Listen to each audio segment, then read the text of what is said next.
minhas amadas, muito bom dia, que a graça e a paz do nosso Deus vivo esteja com cada um de vocês nesta manhã de terça-feira. Hoje eu quero falar um pouco com você sobre perspectiva.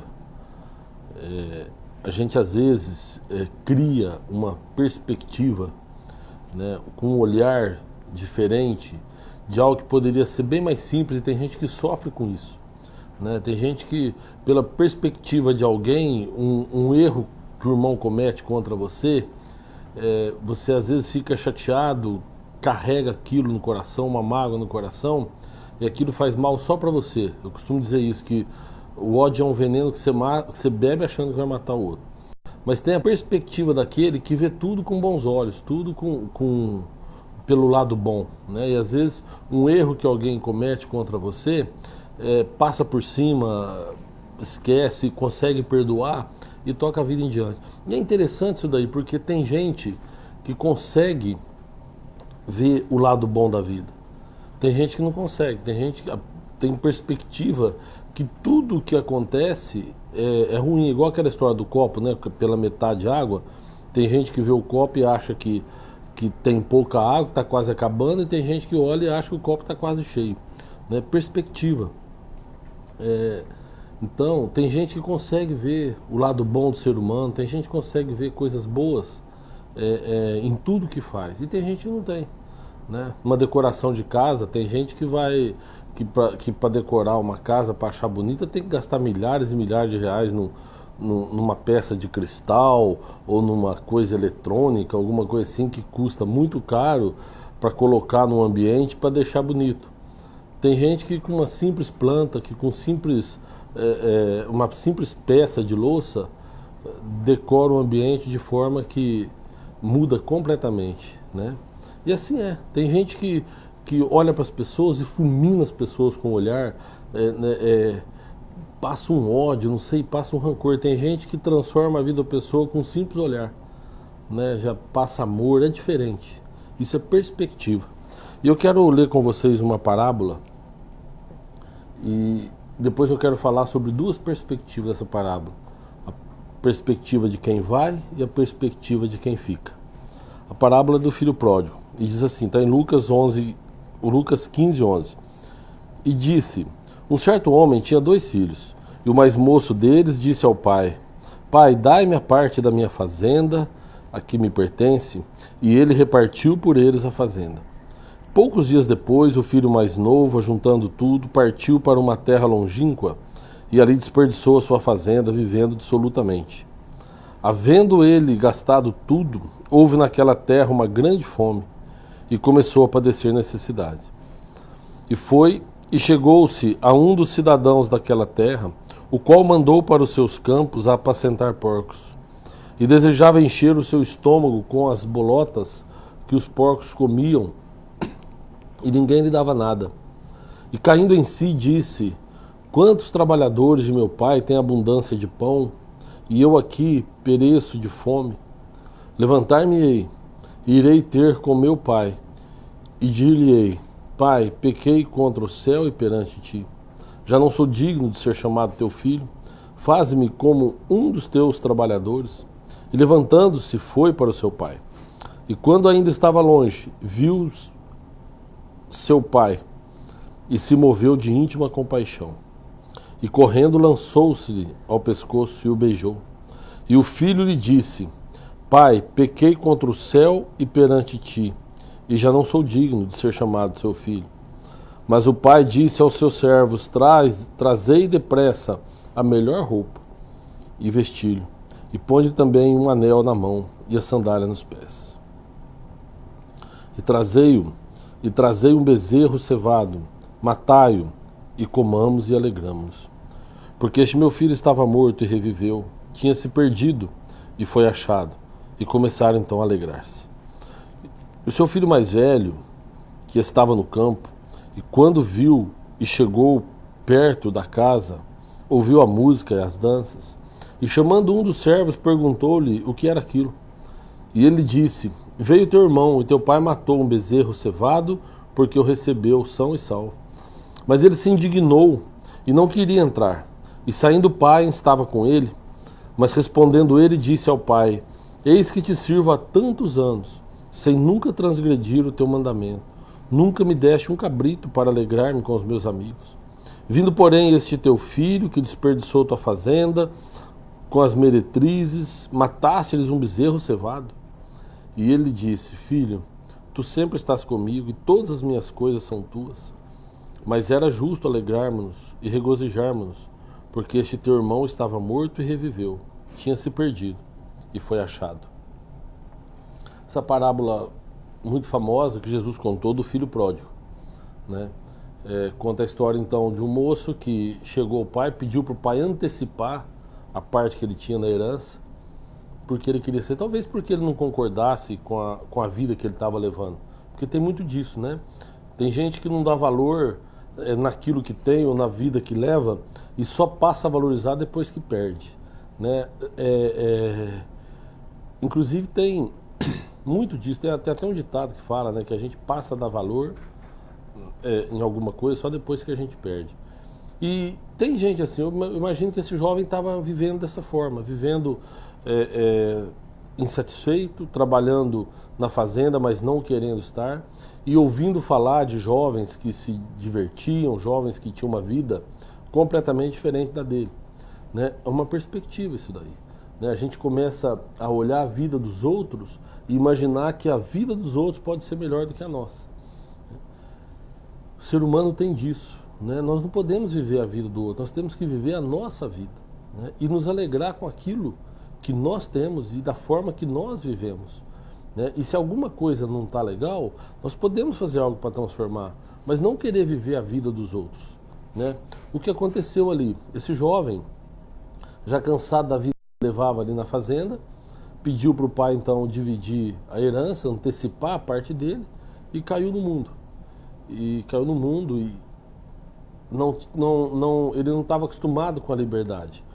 E não tem um ditado também que fala que a pessoa quando nunca comeu melado, quando come se lambuza? E foi o que aconteceu, ele não soube aproveitar a liberdade que teve e acabou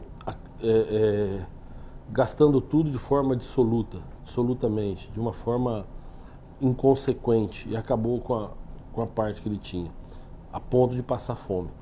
E aí depois que ele começou a passar fome, depois que ele perdeu tudo, é que ele lembrou da vida que tinha e passou a dar valor na vida que ele tinha lá. Então, quando eu falo que eu quero falar de duas perspectivas, eu quero falar da perspectiva de quem vai e da perspectiva de quem fica, né? Primeiro, a perspectiva de quem vai, este jovem, ele, quando perdeu tudo, ele começou a lembrar da vida que ele tinha. Ele começou a criar em sua memória, ou buscar em sua memória, tudo que ele havia passado. E uma das coisas que mais chamou a atenção dele foi o básico, que lá ele tinha alimento e que os empregados tinham alimento e que aquilo que estava faltando para ele, para a subsistência dele, na casa dele tinha abundância. E ele então se arrependeu e decidiu voltar para casa, né? Jesus, ele, quando esteve aqui, interessante porque ele falou, né, eu não vim chamar o justo, eu vim chamar o pecador ao arrependimento, né? E o céu se alegra quando um pecador se arrepende, o céu se alegra quando alguém que está fazendo algo errado reconhece o erro, que a primeira coisa, né, o primeiro passo para o arrependimento é você reconhecer que está errado. Porque tem gente também, não sei se você conhece, eu conheço muitos que pode estar errado, mas não reconhece o erro.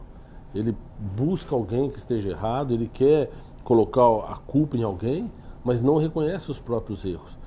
É impossível se arrepender se você não reconhece o seu erro. Mas aquele jovem, então, primeira coisa, fez uma autoanálise, né? Ponderou a vida dele, a que ele tinha antes, a que ele estava levando, e decidiu calçar a cara, decidiu voltar para casa e pedir perdão para o pai. E ele não queria nem mais ser filho, ele queria só trabalhar na fazenda do pai para ter uma vida igual os empregados tinham. E voltou para casa, né? É interessante porque Jesus contou essa parábola na sequência de outras duas parábolas, a da ovelha perdida, a da moeda, da dracma perdida, né? Só que nas duas outras parábolas ele fala do dono ir atrás, né? Ele fala da ovelha perdida, do dono ter que ir atrás da ovelha e resgatar a ovelha, deixando as outras no pasto ou no curral e buscar aquela. Ou quando a mulher perde lá a dracma, que ela deixa tudo os afazeres dela para tentar achar aquela dracma. E essa é diferente, né? O filho vai e ele não orienta ninguém ir atrás, deixa, porque tem gente que é assim, tem gente que precisa de um cuidado tão grande que a gente precisa ir atrás e buscar e trazer para perto e ver o que está acontecendo. E tem gente que é melhor você deixar, que a vida ensina, né? E aconteceu com esse jovem aí, com o filho pródigo. Ele foi e quando ele percebeu o erro, quando ele percebeu que não tinha mais onde se segurar, ele decide voltar para casa. Quando ele volta para casa, todo envergonhado, ele conversa com o pai, mas o pai se alegra ao vê-lo. E aí volta mais uma vez naquilo que Jesus disse: eu não vim chamar o justo, eu vim chamar o pecador ao arrependimento, né?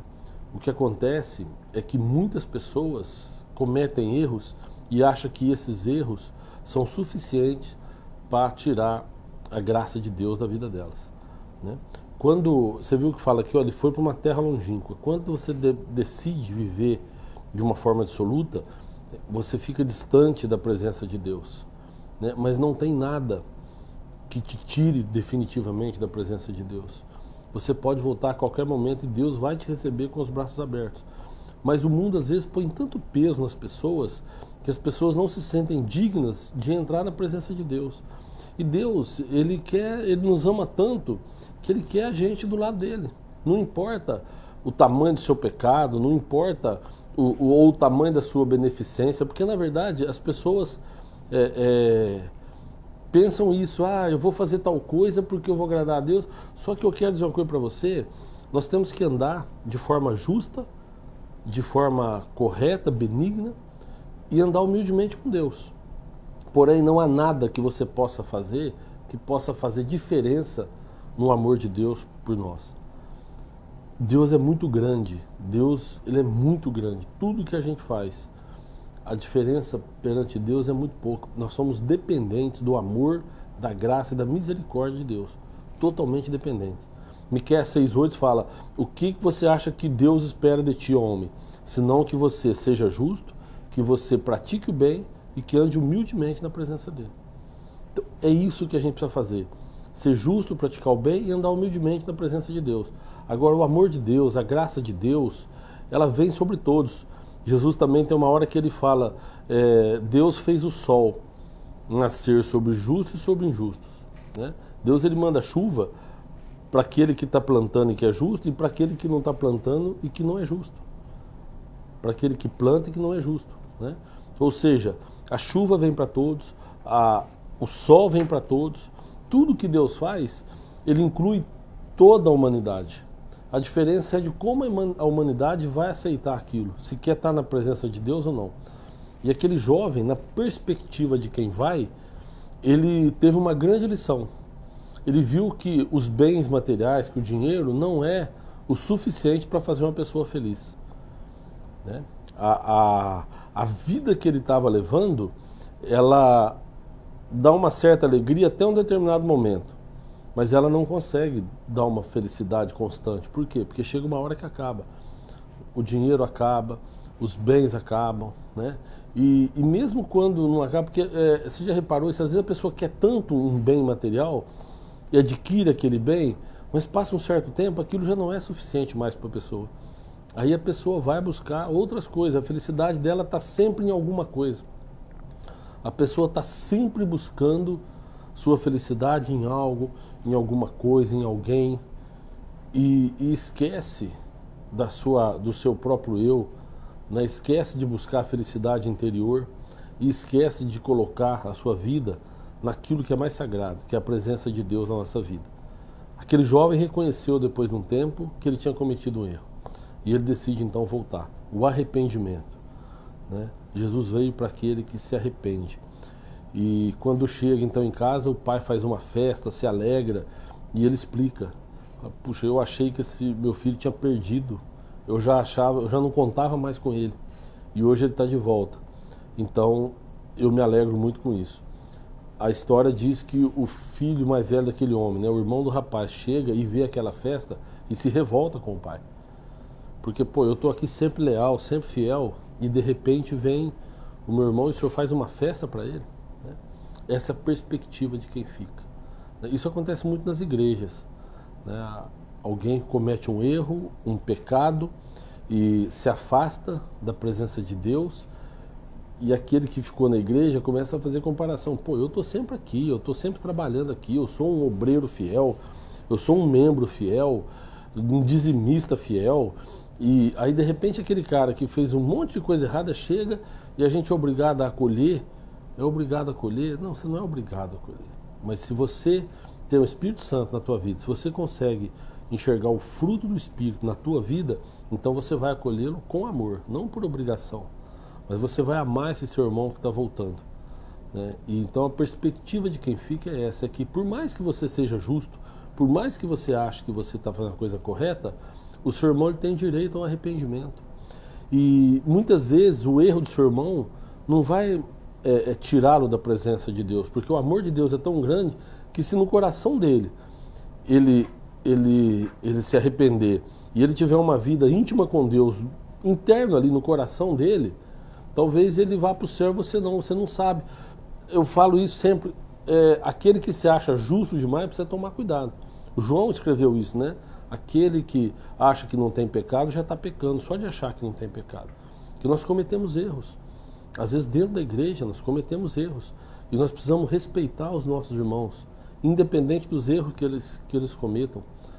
Nós precisamos aprender a deixar o julgamento para Deus, e não nós queremos julgar, porque nós não somos justos o suficiente para julgar o irmão, né?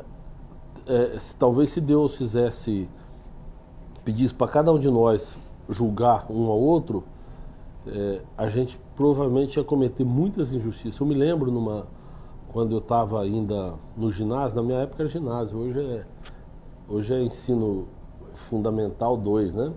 Na minha época era ginásio, mas eu estava na 6ª série do ginásio e uma professora, ela fez uma prova oral com todos os alunos, fazendo perguntas, respostas oralmente. E ela fez uma coisa interessante. Um colega que ia falar a nota que o outro colega merecia. E eu lembro que teve uma menina que ela respondeu todas as perguntas da professora e eu tinha que dar a nota para ela. Mas ela estava olhando para baixo e eu falei, essa menina está lendo no caderno. Porque ela respondia tudo com muita certeza, com muita clareza, mas sempre olhando para baixo. Eu falei, ela tem o caderno ali embaixo e está lendo e está respondendo pelo caderno. Aí quando a professora pediu para que eu desse a nota para ela, eu dei nota 8.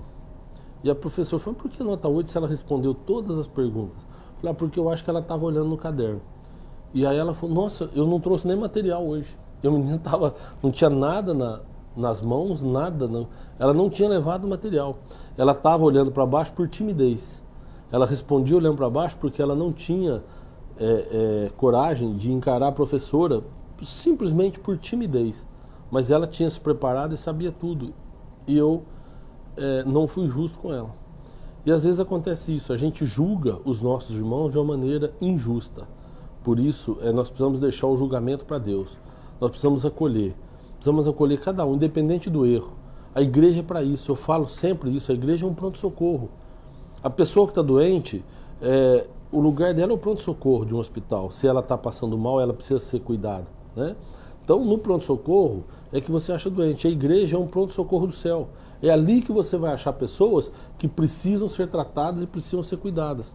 Mas na perspectiva de quem está na igreja e de quem se acha santo o suficiente, normalmente afastar os pecadores. Eu falo até de pastores também, que preferem ter do lado aqueles que não dão trabalho e se afastam daqueles que são mais problemáticos e que dão trabalho. Nós precisamos também aprender a lidar com esse tipo de situação. Então, fica aqui essa mensagem para você, que na perspectiva de quem vai ou na perspectiva de quem fica, o importante é a gente saber que Deus é quem vai julgar e que Deus nos ama de uma maneira incondicional, independente do pecado. Independente se alguém cometeu um pecado menor ou um pecado maior, porque na verdade para Deus é tão grande que pecado é pecado, né? Então não pense, aquele meu irmão está em pecado, eu não estou. Não, ou não pense assim, o pecado dele é muito maior que o meu. Não pense assim, porque Deus é muito grande. E para Ele, o que importa é um amar o outro. Por isso que Jesus resumiu toda a lei de Moisés, todas as mais de 600 leis, em dois únicos mandamentos, em dois únicos artigos. Que o primeiro é amar a Deus de todo o coração, de todo o teu entendimento e com todas as suas forças. E o segundo, e ele fala não menos importante, ama teu próximo como a ti mesmo. Se você conseguir amar o teu próximo, independente dos erros dele, você está cumprindo a lei de Cristo. Se você consegue olhar para o seu irmão e consegue realmente, na perspectiva de quem fica, saber que ele está arrependido e que ele precisa ser acolhido, então você está cumprindo a lei de Cristo, né? Nós precisamos aprender isso, amar os nossos irmãos, assim como Jesus nos amou, amar uns aos outros, independente do erro de cada um. É a gente olhar para o nosso irmão e conseguir enxergar atrás dos erros dele, né? Eu deixo essa mensagem para o seu coração e gostaria de fazer uma oração com você nesta manhã de terça-feira. Que Deus possa abençoar a tua vida. Senhor, nós te agradecemos, Pai. Agradecemos porque o Senhor é um Deus poderoso, um Deus que criou os céus e a terra, Deus que tudo sabe, Deus que tudo pode. E o teu amor incondicional nos alcançou, independente dos nossos erros, Pai, que são muitos. Mas a tua graça e a tua misericórdia vem sobre nós como um bálsamo, Pai. Ela vem sobre nós para purificar cada um de nós. Por isso, Deus, nós somos gratos ao Senhor.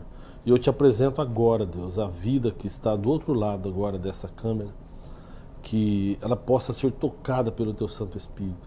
Senhor, que o teu amor venha refletir em cada uma dessas pessoas, ó Deus. Que o teu amor venha se apossar de cada uma dessas pessoas, para que elas possam também olhar para os irmãos com os teus olhos, Pai. Olhar para os irmãos e não ver neles pecadores, não ver neles pessoas más, mas que eles possam enxergar a essência de cada um. Pai, que o Senhor derrame sobre nós graça e misericórdia. Que o Senhor derrame sobre nós o amor celestial, o azeite celestial que vem para romper, Pai, com todo o mal, e coloque na vida dos meus irmãos o bem que vem do Senhor. Senhor, derrama sobre nós o teu amor, a tua graça e misericórdia. É o que nós te pedimos e já te agradecemos, em nome de Jesus. Amém. Lembre-se, ame o seu irmão, independente dos erros dele, tá? Ame, porque Jesus nos ensinou isso, que a gente deve amar. E deixa o julgamento para aquele que é justo, para aquele que realmente pode julgar, que é o Senhor Deus Todo-Poderoso. Mais de 600 pessoas alcançadas nesta manhã. A Carlinha, que Deus abençoe, viu, Carlos? O Wellington, a Sandra, dona Sandra, o Daniel, a Janice, que Deus abençoe, a Terezinha Galhardo, que Deus abençoe poderosamente, o Sérgio Matos de Joinville, pessoal de Joinville, pessoal de Santa Catarina, eu estive lá no final do ano, estado maravilhoso, que Deus abençoe poderosamente cada um de vocês. A Val Ferreira de Manaus também, que Deus te abençoe poderosamente. A Regina, que Deus te abençoe, viu? A Cileia, que Deus abençoe também. O Danilo, a Heloísa Souza de Contagem.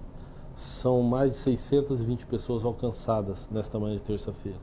Que Deus te abençoe poderosamente, viu? E que te dê graça e paz, que tenha misericórdia das nossas vidas. Terça-feira que vem estaremos mais uma vez aqui ao vivo, se Deus assim nos permitir. Então até terça que vem, se Deus quiser.